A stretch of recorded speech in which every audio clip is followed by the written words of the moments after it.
भारत में election reform की बहुत सख्त ज़रूरत है। स्वाभाविक सी बात है। मैं इसका जवाब आपको दूसरे तरीके से देता हूँ।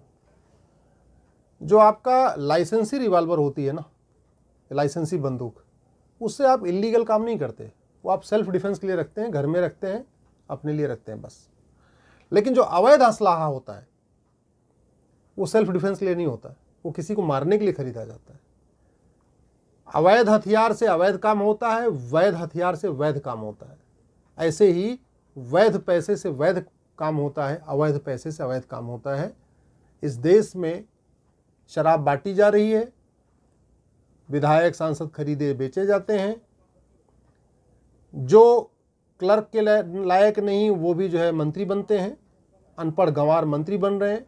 कोई सड़क माफिया मंत्री बन रहा है, कोई टेंडर माफिया मंत्री बन रहा है, कोई दवा माफिया मंत्री बन रहा है, कोई हवाला माफिया। तो टिकटों की बिक्री खरीद तो चली रही है।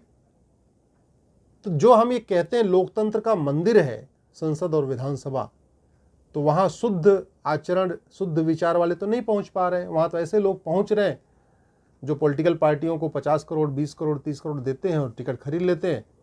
चूँकि वोटिंग जो है वो पॉलिटिकल पार्टियों के हिसाब से होती है। भाई वहाँ तो पार्टी का सिंबल देख के लोग बटन दबाते हैं ईवीएम पे।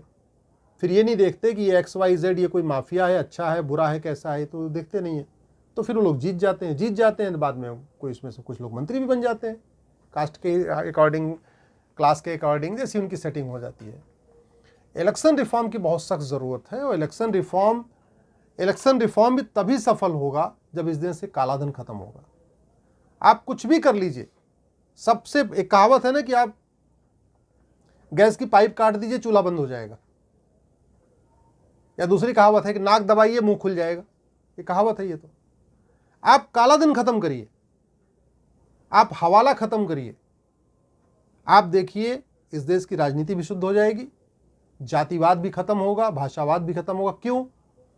क्योंकि जो जाति का जहर घोलते हैं वो ऐसे नहीं घोलते।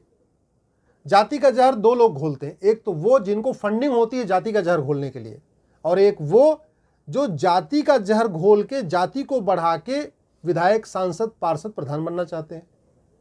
मुफ्त में कुछ भी नहीं होता। जातिवाद फैलाने वाले दो ही कैटेगरी के लोग हैं, एक वो जिनको बाहर से फंडिंग आ रही है, FCRA के जरिए आ रही है या खाड़ी देशों से हवाला के जरिए आ रही है, वो ट्विटर सोशल मीडिया में फेसबुक में दिन भर जाति का जहर घोलते रहते हैं। दूसरे वो हैं जिनको पार्षद प्रधान या सांसद विधायक कुछ इस तरीके कुछ बनना है। तो अगर हम अच्छा अल्टीमेटली फिर उद्देश्य क्या हुआ? जातिवाद का अंतिम उद्देश्य सत्ता, और सत्ता का अंतिम उद्देश्य पैसा। हम अगर यहाँ पे हमने ऐसी व्यवस्था बना दिया कि पैसा क्रिएट ही नहीं हो सकता, आप घूस ले ही नहीं सकते। अगर हम यहाँ पे 100 रुपए से बड़ी नोट बंद कर दें, 5,000 रुपए से महंगे सामान का कैश लेन देन बंद कर दें, 50,000 रुपए से महंगी प्रॉपर्टी को आधार से लिंक कर दें, तो मान लो मुझे कोई पैसा देगा भी तो मैं पैसे को करूंगा क्या? क्योंकि हमने अगर इनकम टैक्स दिखाया 12 लाख रुपए का साल में और हमने खर्च कर दिया साल में 50 लाख का, तो ऐसे हमारे सामने नोटिस आ जाएगी, क्यों, कहाँ आपको पैसा कहाँ से आया? अभी क्या हो रखा है कि कहीं कुछ मैचिंग नहीं हो रही है। व्यक्ति कितना कमा रहा है और कितना खर्च कर रहा है, इसके बीच में कहीं कोई कैच नहीं है, कोई पकड़ में नहीं आ रहा है।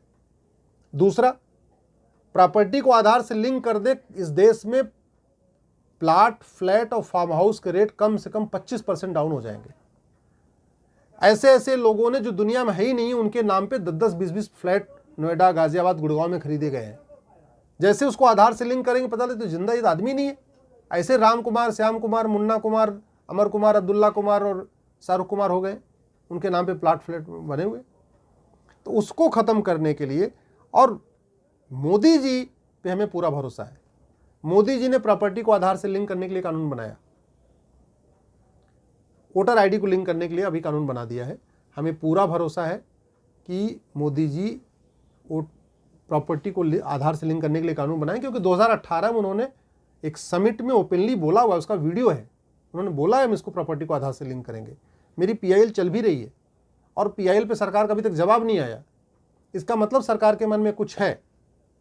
आज करेंगे, 6 महीने बाद करेंगे, अगले साल करेंगे, लेकिन एक चीज़ तो तय मानिए कि मोदी जी प्रॉपर्टी को आधार से लिंक करेंगे।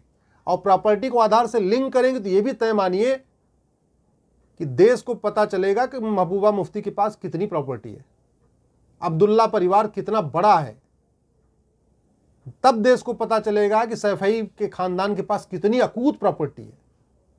प्रॉपर्टी आधार से लिंक होगी तब पता चलेगा कि चिदंबरम के पास कितनी प्रॉपर्टी है, राहुल गांधी के पास कितनी प्रॉपर्टी है, सोनिया गांधी के पास कितनी है, प्रियंका के पास कितनी है, वाड्रा के पास कितनी है। प्रॉपर्टी आधार से लिंक होगी तब पता चलेगा लालू का जो खानदान हो कितना बड़ा है, करोड़ों का मालिक है। वो जब तक वो हो जाएगा, और हमें पूरा भरोसा है कि मोदी जी इस काम करेंगे, तो मैं तो बस इंतज़ार कर रहा हूँ कि जैसे मोदी जी ने वोटर आईडी को आधार से लिंक करने का कानून बनाया, आने वाले सत्र में वो प्रॉपर्टी को आधार से लिंक करने का कानून बनाए, और अभी नहीं तो 6 महीने बाद, साल भर बाद हमें पूरा भरोसा है कि 100 रुपये से सारी बड़ी नोट बंद होगी।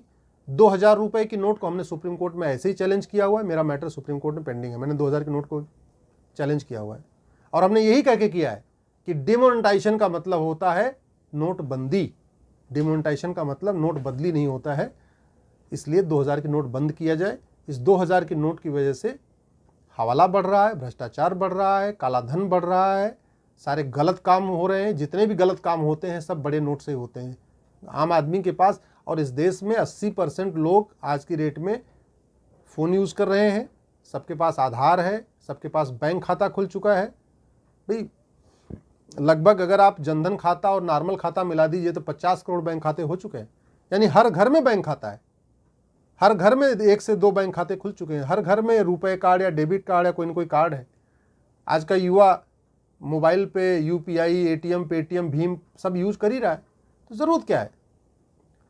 और इसको किया जा सकता है। आप पेट्रोल पंप में, भाई जिसके पास बाइक होती है पेट्रोल वही भरवाने जाता है जिसके पास बाइक होती है या कार होती है। जिसके पास बाइक है, कार है, उसके पास तो बैंक का खाता होगा, उसके पास स्मार्टफोन भी होगा, तो वो पेट्रोल के लिए कैश, पेट्रोल पंप पे कैश क्यों अलाउ है? पेट्रोल पंप का कैश बंद हो सकता है।